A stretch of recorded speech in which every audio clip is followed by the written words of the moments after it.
Hello friends, welcome to me too பொண்ணு. இன்றைக்கி நம்ம சேனல் என்ன பார்க்க போகிறோம்னா, சும்மா கொஞ்ச நேரம் பேசிட்டு போகலான்னு வந்தேன்.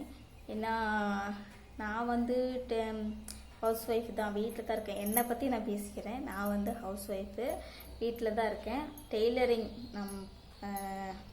அதிகமாகலாம் நான் படிக்க கிடையாதுங்க. படித்ததெல்லாம் 8வது தான் படிச்சிருக்கேன். அதுக்கு அப்புறமா மேரேஜ் ஆகிடுச்சு. இப்போ 2 பொண்ணுங்களும் இருக்காங்க.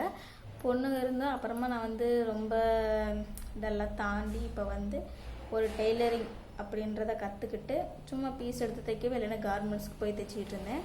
அதுவும் இல்லாமல் மறுபடியும் டேலி கிளாஸ்னு ஒன்று போய் கற்றுக்கிட்டு இருந்தேன்.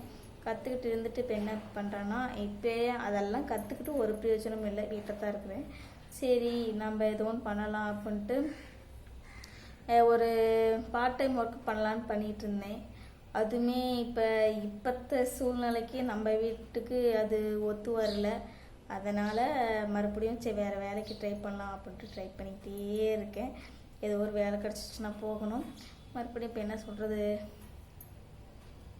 ஒவ்வொருத்தர் என்ன பேசுகிறாங்கன்னு தெரிய மாட்டேங்குது, என்ன பண்ணுறாங்கன்னு தெரிய மாட்டேங்குது. ஒவ்வொருத்தர்கிட்ட நம்ம நம்பி ஒரு உதவின்னு கேட்கும்போது யாருமே இதை தரேன், இதாக பண்ணுறேன் அப்படின்னு சொல்கிறாங்களே தவிர மறுபடியும் அதை நினச்சி கூட பார்க்குறதில்ல. ஆனால் அவங்களுக்கு நாம் நிறைய உதவி பண்ணியிருப்போம், அதெல்லாம் கொஞ்சம் கூட நினச்சி பார்க்க மாட்டாங்க. நாம் மட்டும் அவங்க கேட்ட உடனே உதவி பண்ணிடணும், இல்லைன்னா நம்ம கெட்டவங்களா போயிடுவோம்.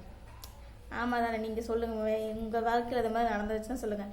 இப்போ நாம் வந்து அவங்களுக்கு நிறைய உதவி பண்ணியிருப்போம், நாம் ஒரு சின்ன உதவி கேட்டாமல் கூட பண்ண மாட்டாங்க.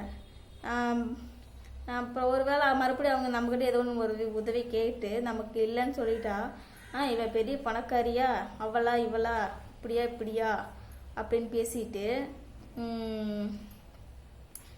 அவளாம் அப்படித்தான் இருப்பா அப்படின்ட்டு போயிடுவாங்க. இப்படி யாரோசும் சொல்லிக்கிறாங்களான்னு சொல்லுங்கள். அப்புறம் என்ன சொல்கிறது, நிறையா இருக்குது. இப்போதைக்கு என்னால் எதுவும் சொல்ல முடியல. என் மனசில் இதெல்லாம் தோணுச்சுன்னு நான் சொல்லிட்டு வெளிப்படியாக யாருமே உதவி செய்வோம், சொந்தமோ சரி, பந்தமோ சரி, அப்பா அம்மாவும் சரி, யாருமே சரி ஒரு சின்ன உதவி கூட நம்மளுக்கு பண்ணுறதில்ல. என்ன பண்ணுறதுன்னு எதுவும் சொல்ல முடியல. அவ்வளோதான். சரி, நம்ம சேனல் பிடிச்சிருந்தா லைக் பண்ணி ஷேர் பண்ணுங்கள், கமெண்ட் பண்ணுங்கள். நம்ம சேனலை புதுசாக பார்க்குறவங்க யாராவது இருந்தால் சப்ஸ்கிரைப் பண்ணிக்கோங்க. பக்கத்தில் வர பெல் ஐக்கானை கிளிக் பண்ணிக்கோங்க.